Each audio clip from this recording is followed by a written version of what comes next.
네, 앞서 전해드린 대로 오늘은 북한의 노동당 창건 72주년 기념일로 북한의 도발 가능성 때문에 주목을 받아온 날입니다. 그렇지만 오전 시간이 거의 지나가면서 북한이 도발을 하지 않고 그냥 넘어갈 가능성도 좀 커지는 그런 상황인데요. 왕선택 통일외교 전문기자와 함께 북한 움직임 좀 분석을 해보도록 하겠습니다. 왕선택 기자. 네, 왕선택입니다. 네, 오늘이 북한 노동당 창건 72주년, 북한에게는 굉장히 의미 있는 날이죠. 네, 그렇습니다. 북한이 주장하는 노동당 창건 기념일이 되겠습니다. 그렇지만 실제로는 오늘이 노동당이 창건된 날은 아닙니다. 당시 상황을 좀 돌이켜보면 1945년의 일입니다. 1945년 10월 10일 오늘 조선공산당 이북 5도 책임자 및 열성자 대회가 열렸습니다. 대회는 나흘 동안 진행이 됐는데 마지막 날인 13일에 조선공산당 북조선 분국 지금 말하는 북한 노동당이 창설이 된 것입니다. 그렇기 때문에 실제로 노동당이 창건된 것은 10월 13일이 되겠습니다. 그렇지만 북한은 대회 첫날에 김일성이 기조연설을 했기 때문에 10일을 창건 기념일로 규정하고 있습니다. 그리고 북한 노동당이라는 이름이 나온 것은 그보다도 더 뒤의 일입니다. 1949년 6월 30일에 남한의 조선노동당과 통합을 해서 조선노동당이 출범을 한 것입니다.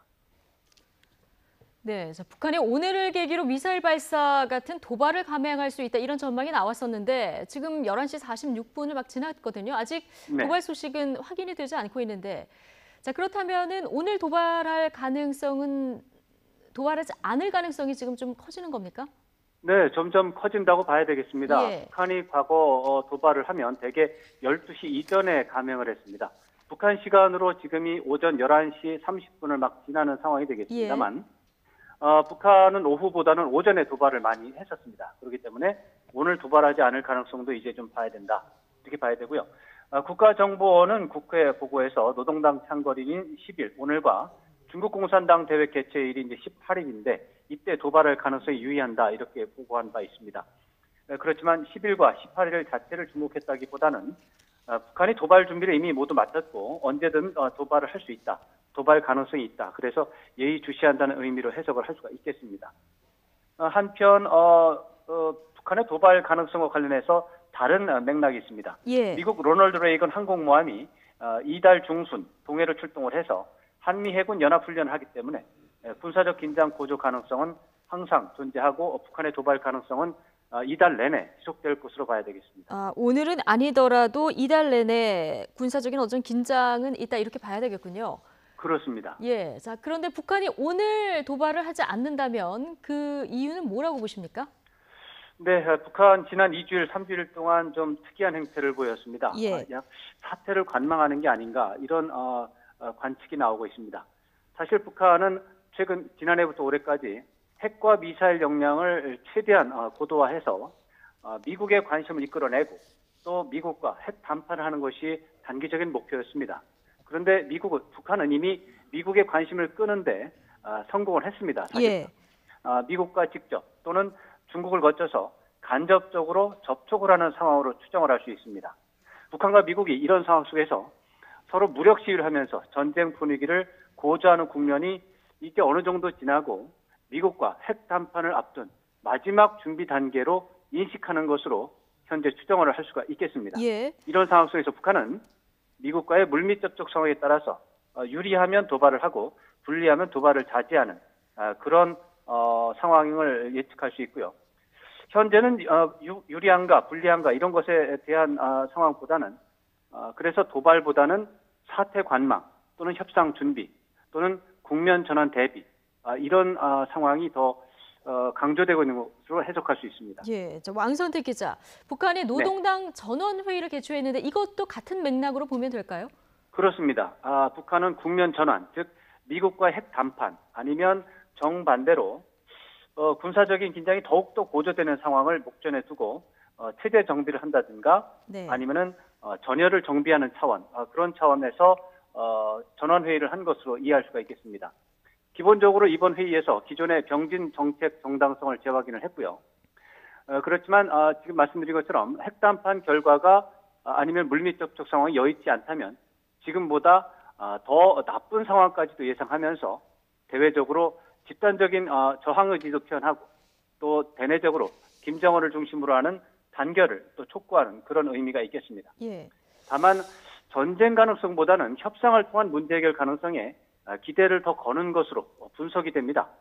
이번에 전원회의에서 조직 개편을 했는데 군부보다는 당과 내각에 힘을 실어주는 것이 뚜렷했습니다. 특히 박봉주 내각 총리가 건재하고 더 앞서서 나온 것은 민생 분야 국가 발전에서 김정은이 각별한 기대를 걸고 있다는 점을 시사하고 있습니다. 이와 관련해서 김정은이 최근에 조성된 긴장 국면에 대해서 특히 그 유엔 안보리 대북 경제 제재 같은 그런 조치 때문에 심리적으로 부담이 많아진 것으로 해석할 수 있겠습니다. 예. 사실 김정은이 국정 운영에 대해서 자신감이 있었다면 북한 체제 특성상 전원회의를 개최할 필요성은 없었는데 전원회의를 개최했기 때문입니다. 그렇군요. 자, 일부에서는 최룡해 노동당 부위원장이 군사위원으로 지명된 것에 대해서 2인자로 자리매김했다 이런 평가도 나오고 있는데 자, 이건 어느 정도까지 의미를 부여해야 합니까? 저로서는 약간 좀 부정적으로 보고 있는데요. 예. 북한은 유일 지도 체제입니다. 이 말은 2인제가 존재하지 않는다는 뜻입니다. 예. 2인자 개념은 현재 권력자인 김정은 다음으로 권력이 센 사람으로 상황 변동에 따라서 최고 권력자가 될 수 있다. 이런 맥락이 좀 있는데 이런 것은 가능하지 않습니다. 그렇기 때문에 오해를 초래할 수 있는 단어이기 때문에 저는 2인자라는 개념은 적절하지 않은 용어다 이렇게 생각을 하고요. 예. 북한은 공고한 김정은 1인 독재 체제이고 2인자 또 핵심 실세, 참모 이런 것은 존재하지 않습니다. 최룡해, 박봉주, 황병서 모두 김정은 앞에서는 아주 낮은 단계의 어떤 신하, 부하에 해당합니다. 모두가 재벌 회장, 어떻게 한국에서 본다면 네. 재벌 회장과 과장급 정도의 직원 그런 관계로 비유할 수가 있겠습니다. 네, 말이 안 되는 관계입니다. 그렇군요. 유일한 그러니까 최룡해가 예. 네, 최룡해가 부상한 것이 아니고 예. 당이라든가 박봉주가 대변하는 내각 조직이나 당 조직이 군부 조직에 비해서 더 역할이 많아지는 것이다. 이런 식의 해석은 가능하지만 최룡해 개인이 2인자가 됐다 이런 해석은 예. 좀 오해가 있다고 생각합니다. 그렇군요. 김정은 체제가 공고하다 이런 판단인데요. 김정은의 핵 경제 병진 노선이 그럼 성공한 것으로 봐야 합니까? 단기적으로는 성공이지만 중장기적으로는 불투명하다 이렇게 판단할 수 있겠습니다. 핵무기 개발 이제 병진 노선이라고 하는 것은 핵무기 개발과 이제 경제 건설 두 가지를 동시에 한다 이런 건데 핵무기 개발의 경우는 진전이 있습니다.